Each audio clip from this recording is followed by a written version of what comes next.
நம்ம வீட்டில் பார்த்தீங்கன்னா விளக்கெண்ணெய், நல்லெண்ணெய், கல்லெண்ணெய் 3ம் நம்ம தயார் பண்ணி கொடுத்துக்கிட்டு இருக்கோம் கேட்குறவங்களுக்கு.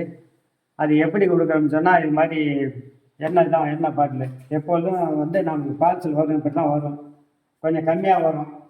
ஆனால் இப்போ இந்த தடவை வந்து கொஞ்சம் ஆர்டர் அதிகமாக இருக்கிறதுனால பாட்டில் நாங்களும் கொஞ்சம் ஆர்டர் அதிகமாக கொடுத்துருக்கோம். இதான் நமக்கு இது வந்து 1/2 லிட்டர் பாட்டில்.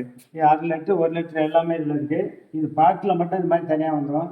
அதுக்கு மூடி அது தனியாக.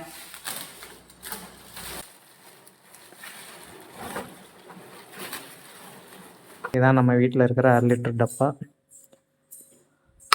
ஸோ கேப் தனியாக வந்துடும், பாட்டில் தனியாக பார்சல் வந்துடுங்க. நல்லா இருக்குது. காலையில் ஏந்திரிச்சு பட்டு போட்டு அனுப்பிட வேண்டியதுதான்.